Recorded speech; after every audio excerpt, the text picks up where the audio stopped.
Travel along, Catholic pilgrims, as we learn from St. Augustine, Doctor of the Church, while we read his book, Confessions. Welcome, Catholic pilgrims. Can our conversion story help others? Sure it can. I have no doubt that St. Augustine's Confessions have helped countless people, but we aren't required to share it. Let's read from Book 10, Chapter 3, on page 208. Why, then, does it matter to me whether men should hear what I have to confess, as though it were they who were to cure all the evil that is in me? They are an inquisitive race, always anxious to pry into other men's lives, but never ready to correct their own. Why do they wish to hear from me what sort of man I am, though they will not listen to you when you tell them what they are? When they hear me speak about myself, how do they know whether I am telling the truth, since no one knows a man's thoughts except the man's own spirit that is within him? But if they listen to what you tell them about themselves, they cannot say, "The Lord is lying," for to heed what you tell them about themselves is simply to recognize themselves for what they are. And if a man recognizes his true self, can he possibly say this is false, unless he is himself a liar? But charity believes all things, that is, which are spoken by those who are joined as one in charity. And for this reason, I too, O Lord, make my confession aloud in the hearing of men. For although I cannot prove to them that my confessions are true, at least I shall be believed by those whose ears are opened to me by charity. Physician of my soul, make me see clearly how it profits me to do this. You have forgiven my past sins and draw a veil over them, and in this way you have given me happiness in yourself, changing my life by faith in your sacrament. But when others read of those past sins of mine or hear about them, their hearts are stirred so that they no longer lie listless in despair, crying, "I cannot." Instead, their hearts are roused by the love of your mercy and the joy of your grace, by which each one of us, weak though he may be, is made strong, since by it he is made conscious of his own weakness. And the good are glad to hear of the past sins of others who are now free of them. They are glad, not because those sins are evil, but because what was evil is now evil no more. What does it profit me then, O Lord, to whom my conscience confesses daily, confident more in the hope of your mercy than in its own innocence?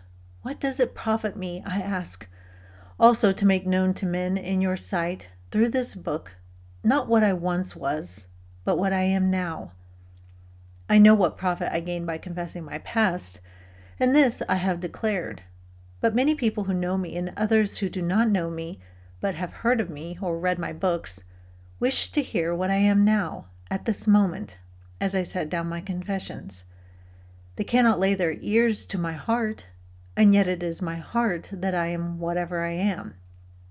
So they wish to listen as I confess what I am in my heart, into which they cannot pry by eye or ear or mind. They wish to hear, and they are ready to believe, but can they really know me? Charity, what makes them good, tells them that I do not lie about myself when I confess what I am, and it is this charity in them that believes me. When my husband was a commander of an air-based squadron in Turkey, he was in charge of a lot of younger enlisted troops. And there were only 3 officers in the whole squadron, my husband, his deputy, and the chaplain. And those 3 guys were some of the oldest. And so they were kind of seen as the old guys, the old dads. Well, one weekend, a bunch of the young guys went on a day cruise out on the Aegean Sea, and 2 of them got into a fight. So my husband had to call them in to have a talk. Now, one of the guys was being a bit obnoxious and was trying to tell his life sob story and kind of excuse himself away. And he was telling my husband this because he didn't think that my husband would understand what his upbringing was like. I'm sure that he looked at my husband as some well-to-do man that came from an upper middle-class family, one where he had never experienced any hardship. But my husband asked the young man, "What do you think my upbringing was like?" And the guy said exactly what I just said. He thought my husband was from a well-to-do family, had basically lived an upper middle class life, and had had no hardships. To which my husband said, "Would it surprise you if you found out that my parents never married, and that my mom moved around all the time and we lived in Section 8 housing, and that my dad was in and out of prison for drugs, and that he died homeless, never really knowing his grandkids? Would it surprise you to know that growing up I moved to different schools all the time where I was constantly having to defend myself in fights?" And the young guy said, "Yeah, that would totally surprise me." My husband said, "Well, that's my background. You and I aren't that different.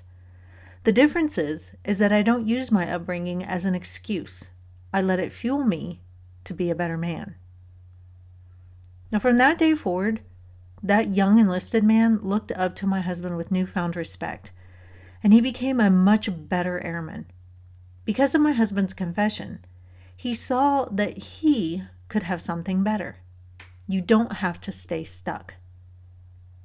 St. Augustine hopes that his confession can inspire others to not stay stuck in sin as well, and that's one of the reasons he wrote this book. Now, we aren't required to confess our sins to others, especially people we don't know, outside of the sacrament of confession. But if the timing is right, and you've discerned that it would be prudent to share, it might just help someone turn away from their sinful ways. That is all for today, Catholic Pilgrims. I will see you back here soon, and until then, live the faith boldly and travel well.